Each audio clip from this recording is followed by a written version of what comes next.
because they don't want to mess around with you. You haven't been there quite that long. I deployed our National Guard and federal law enforcement to restore law and order to our most dangerous cities, including, as I said, right here in Washington, D.C., and as we prepare for America's 250th anniversary celebration, we're planning a large public safety surge here in Washington. We're going to have it nice and safe. And we're going to also, if requested, help other cities like Los Angeles, New York. They're fools if they don't ask for help. Absolute fools. Since I took office, our administration has made nearly 200,000 criminal arrests nationwide, a record. And we're getting them off the streets and putting them in jail, or in many cases, sending them back to their lovely countries where they came from. And sometimes their country will say, we don't want them, we're not taking them. I'll say, that's okay. Slap about a 25% tariff on their country, and they call back. We would love to have them back immediately.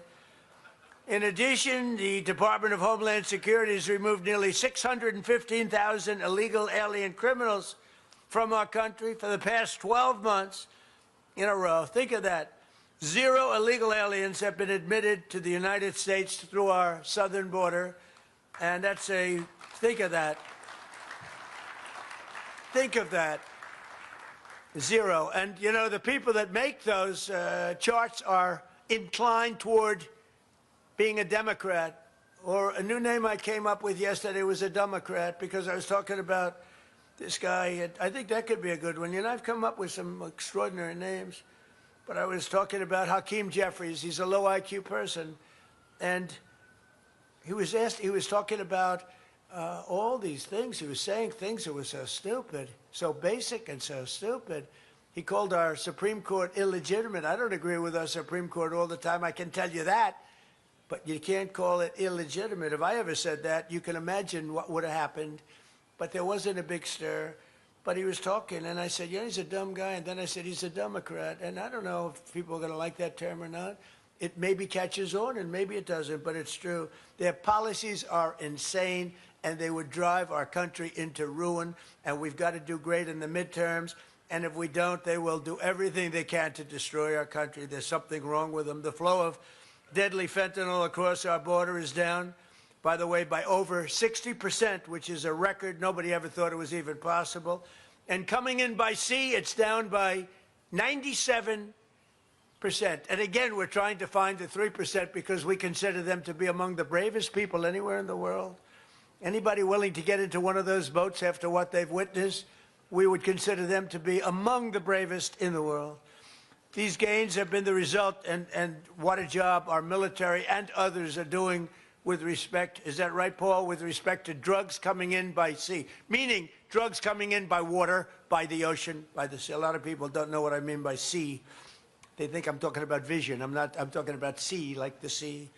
These gains have been the result of our administration bringing together law enforcement at every level through our new Homeland Security Task Force, including ICE, or as I call it, NICE, CBP, Homeland Security, the U.S. Marshals, the ATF, the FBI, and state and local police. They're all incredible patriots. They're incredible people.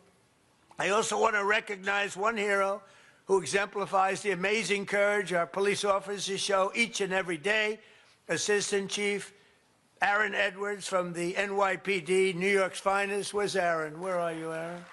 Great. Hello, Aaron. Good-looking guy. I love the NYPD. They're great people. They've got to be respected by our elected officials. They have to be respected. Last March, he was on duty when there were clashing protesters outside of Gracie Mansion, and 2 radical Islamic terrorists threw explosive devices into the crowd, violently into the crowd. He reacted instantly, jumping over a metal barricade and sprinting to apprehend one of the men.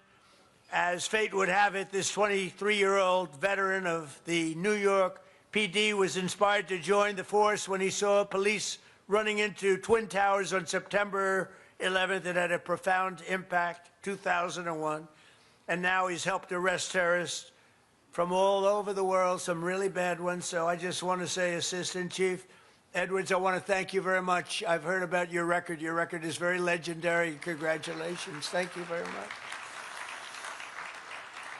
That's great. So this Police Week, we pray for the families of our fallen officers, those great, great families. And we thank the heroes who wear the badge and risk their lives every day on behalf of our nation.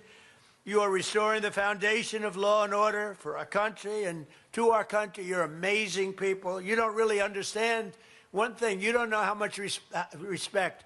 People respect you. They love you. You don't hear that, but they all feel it. I know it. And they tell me about it all the time, as much as anybody else and more.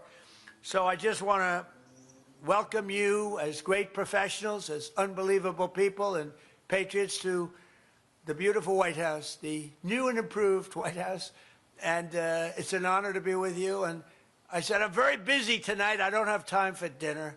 And they said, oh, it's the police we're honoring. Oh. I'll have dinner, so I'm going to join you for dinner. Is that okay? I'll set aside the Iranians for an evening. I'll put the Iranians aside, and we're going to have a little dinner. So I want to thank you all. You're really specially just amazing people. Thank you very much for being here. Thank you.